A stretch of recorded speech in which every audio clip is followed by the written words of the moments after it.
prove who I am.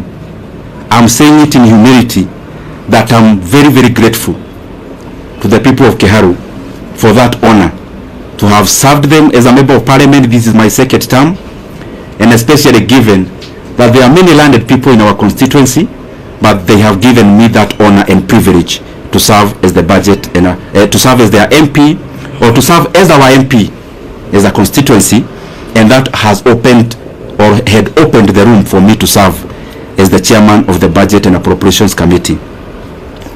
I also want to thank the people of Kenya. What I know is that the positions we hold, and talking about myself, I hold it with a lot of regard. And as I serve the people of Kenya, I want to be grateful because they have also been very supportive. Those who support us by saying something kind, those who correct us because we need to be corrected, and that is the forte that we must always accommodate. Those who criticize, we need also to be criticized so that we can also pull up our socks and do things better. Holistically, I want to thank them. And also for prayers. Maybe many of you, I'll surprise you, but I am one of those politicians, and maybe I'm preempting some of the questions that you may have, who look at life maybe in a slightly different way than maybe majority. I am one person who knows for sure that who I am as Ndindi Nyoro, I only become because God gives me the power. And therefore, I don't find it within myself to chase them, to accuse. I only hold the position I have. I try my best to do good out of it. And therefore, I have said that because there are people who we have never interacted, but they pray for us. Praying for us, sometimes we get wisdom that we would not have gotten before, relying on our own selves. And therefore, I am grateful to all Kenyans for the input, because whatever we achieve, or whatever we have achieved it out of all that concerted effort. Maybe only highlighting one thing among the many we have been able to do, and it's just an experience of the things we used to do when I was serving in that capacity. You have to balance among many things, because what happens in resource allocation is that you only need to be optimal. Where can you put money that then will yield most of the outcome? And at some point in the chase for resources and allocations, there was the issue of the JSS teachers, whom you know very well. By then they were called moguls. And I was feeling very compelled then as the chairman of budget that whatever else we are doing, and that was around last time when the issue about resources was very pronounced out of the issues that happened in July. But out of the things we did, among the few that I'm very, very proud of, is the confirmation of the JSS teachers to permanent and pensionable terms.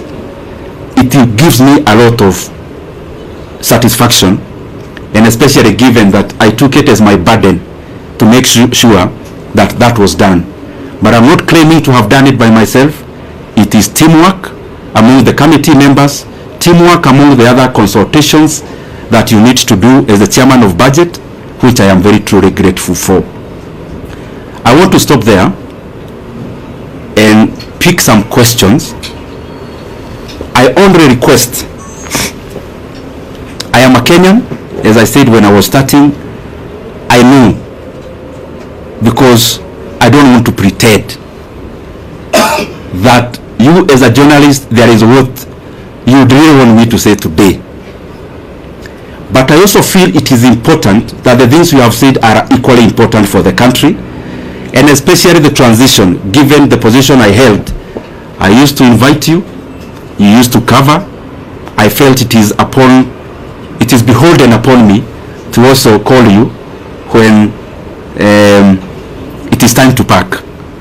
So if you might, or if I can indulge you, because I'm still here and you are still here, anything else, there is so much time to talk about it. So thank you very much. I open the floor. In that spirit, last week Ruby from Nation. Last week you are Ruby from Nation. Okay. Last week we saw from Parliament they were saying that you used to be a position as chair to disproportionately allocate much resources to your constituents of Kiharu. What could be your response regarding those accusations by fellow MPs in the Parliament? Okay. Maybe we can take another one, then I answer, then we take others. My name is Omolo from West TV. Mine was similar to that, but now that my colleague has asked, maybe as a politician, why do you think you are replaced from that position? Okay.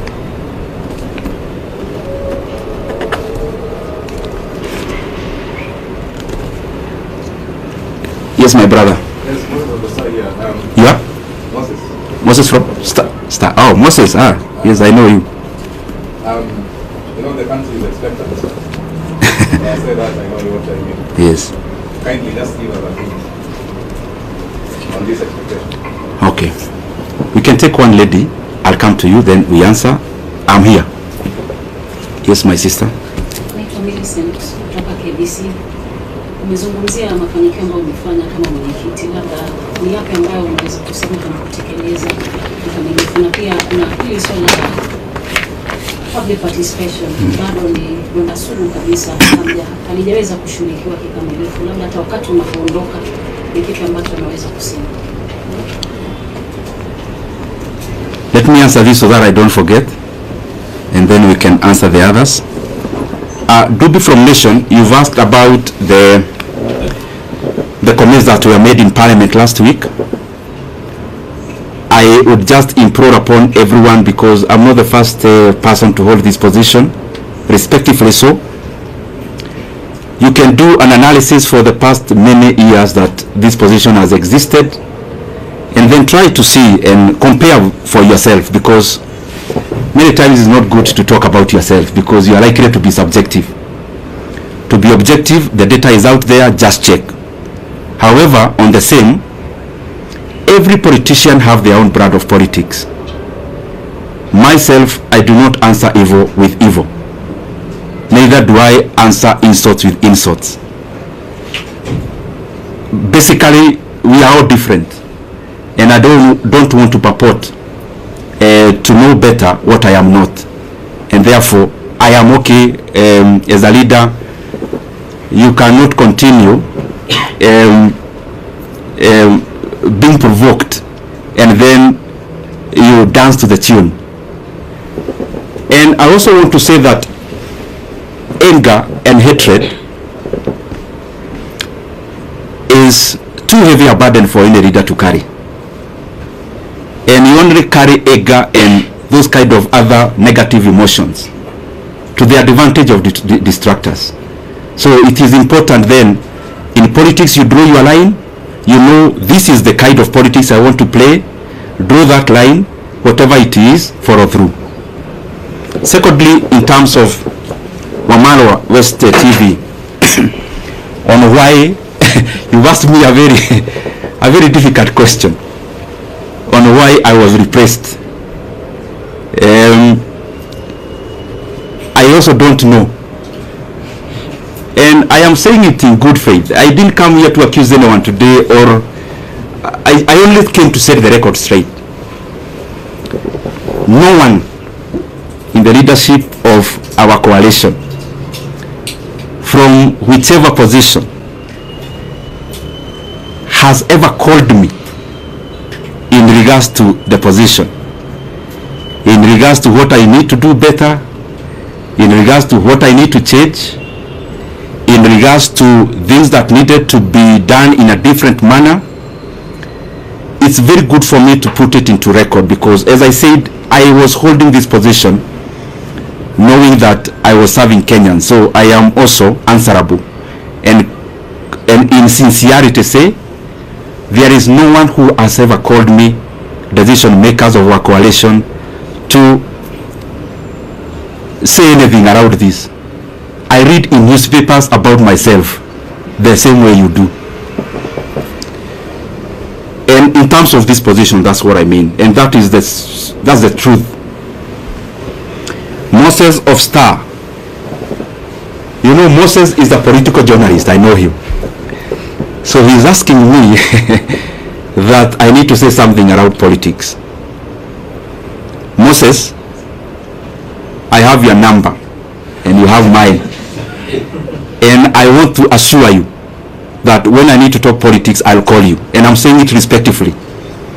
I only think that even this is also very important, and situko tu hapa Kenya. I mean, I'm not going anywhere, and Moses is still around. I know your job is not threatened in any way, so we are still in Star. So I'll be glad to also talk about that at the fullness of time. The other thing about Miriam,